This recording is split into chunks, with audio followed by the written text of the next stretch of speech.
Stiahla si už niekedy svoju Human Design mapu a povedala si, wow, to vyzerá zaujímavo, ale vôbec netuším, čo to znamená.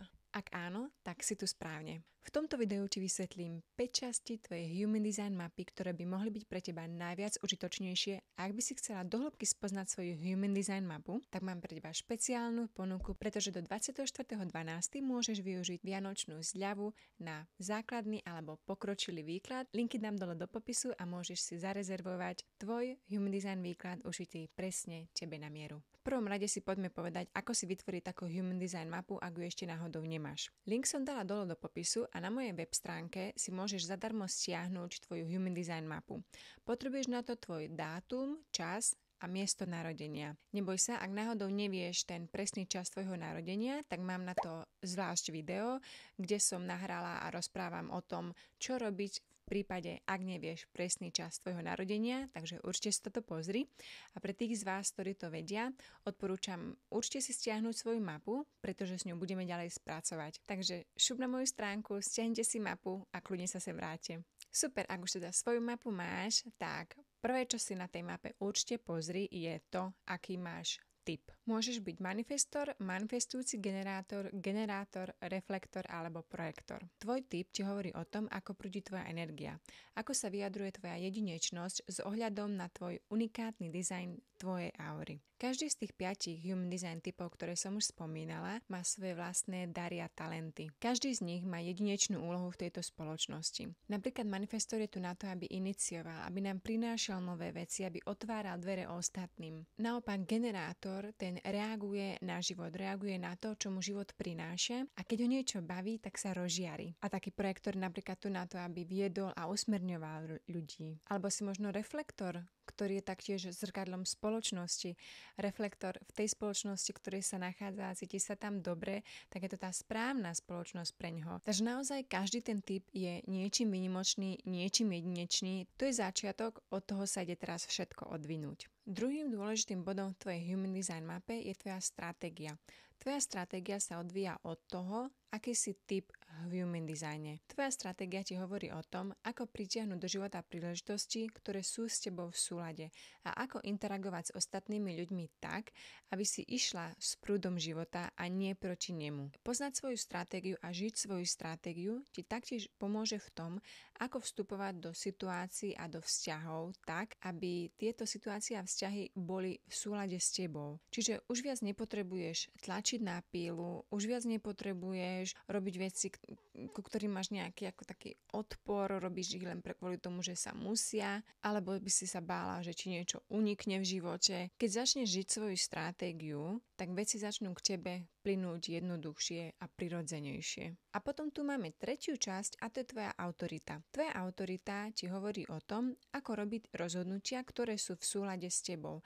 Naozaj je to taký tvoj vnútorný kompas, ktorý ti pomáha robiť tie správne rozhodnutia. Môžeš mať napríklad emocionálnu autoritu ako ja, čiže si potrebuješ počkať určitú dobu na emocionálne jasno a až potom urobiť nejaké rozhodnutia. Niekedy sa potrebuješ na to napríklad vyspať alebo potrebuješ na to niekoľko dní, aby si sa správne rozhodla. Môžeš mať napríklad sakrálnu autoritu, čiže cítiš odpoveď hneď v tele, alebo môžeš mať slezinovú autoritu a tá ti dá odpoveď tu a teraz v prítomnom momente. Ak zistíš tú svoju autoritu a začneš sa ňou riadiť, skúšať, experimentovať, naozaj uvidíš, že tie rozhodnutia, ktoré budeš robiť v živote, pôjdu oveľa jednoduchšie, budú pre teba tie správne a budeš cítiť, že sú v súlade s tebou. Štvrtou časťou tvojej Human Design mapy je tvoj profil. Tvoj profil je taká tvoja charakteristika, hovorí o črtoch tvojej osobnosti, ktoré si ty uvedomuješ, ale aj ktoré si neuvedomuješ. Tvoj profil sa skladá z 2 čísel, z vedomého a nevedomého archetypu a z každých týchto archetypov má určitú charakteristiku. Ja mám napríklad 2-4 v mojom profile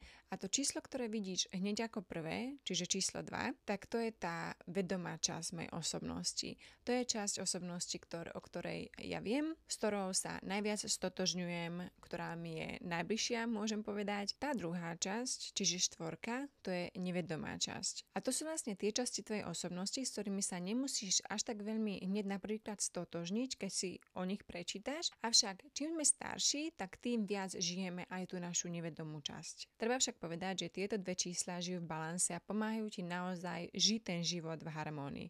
Ja napríklad ako profil 2. a 4. línie 2-4 milujem čas o samote, avšak ten profil 4. línie ma vyťahne vždy von do mojej spoločnosti a vďaka tomu je vlastne ten human design super. Tie profily naozaj žijú v harmónii a balanse a pomáhajú nám žiť ten život v harmónii a balanse. A poslednú časť, ktorú určite musíš vedieť v human designe, je poznať svoju tému pravého a nepravého ja. V human designe máme každý z nás také dve polohy, v ktorých môžeme žiť svoj život. A to je to pravé ja a nepravé ja. Keď sme v súlade sami so sebou, keď sme spokojní, keď robíme veci v súlade sami so sebou, tak prežívame tú tému toho pravého ja. Naopak, keď ideme proti sebe, keď ideme proti svojej energii, keď sa nútime do niečoho, čo naozaj nechceme, keď cítime nejaký odpor, keď nežijeme tú našu stratégiu toho human designu, tak vtedy zažívame tú tému nepravého ja. Každý typ to má rôzne, napríklad taký generátor témou nepravého ja generátor je napríklad frustrácia. Pre projektora je témou nepravého ja horkosť. Čiže ono to nie je o tom, že je to dobré alebo zlé, že zažívať frustráciu alebo zažívať horkosť je zlé. Nie. Naopak, aj keď zažívame tú tému nášho nepravého ja, tak častokrát nám to pomáha v tom, že vieme, že aha, dobre, odklonili sme sa od seba, takže je teraz čas naspäť navrátiť sa k sebe. Alebo že nežijeme tú našu stratégiu, tú našu autoritu, neriadíme sa ňou, alebo tlačíme na veci a vtedy môžeme zažívať to naše nepravé ja, takže je to akoby taký ten náš kompas toho, kedy sme sa odklonili od seba a kedy je čas sa k sebe navrátiť. Ako začať používať ten human design v praxi? Keď už vieš tieto informácie o sebe, najjednoduchšie je naozaj začať s tým, že sa stotožníš a zistíš si viac o tvojom type, stratégii a autorite. Keď začneš žiť tieto tri veci, tak uvidíš, ako sa naozaj zmení tvoj život, ak sa začne meniť tvoja energia, veci k tebe začnú prúdiť jednoduchšie. Tak napríklad si naozaj bola naučená iniciovať a ty si projektora máš čakať na pozvanie, tak môže ti chvíľku trvať si na to zvyknúť. Tak preto veľmi vždy odporúčam najprv sa napríklad stotožniť s tvojou stratégiou, zistiť si svoju stratégiu, začať ju žiť a až potom neskôr sa napríklad pustiť do tvojej rozhodovacej autority.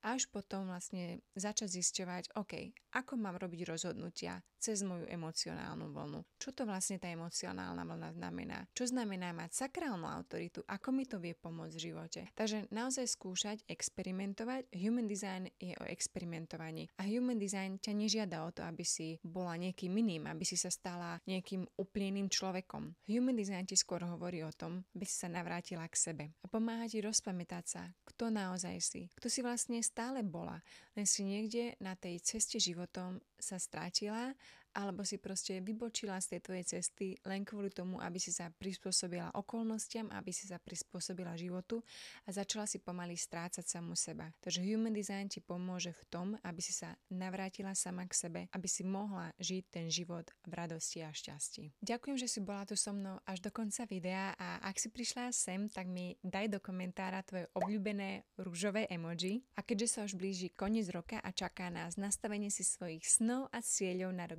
2026, tak si ako ďalšie určite pozri toto video, kde som hovorila o tom, prečo je dôležité spraviť si svoj vision board alebo teda nástenku snov a cieľov podľa tvojho human designu. Vidíme sa v tom videu. Ahoj!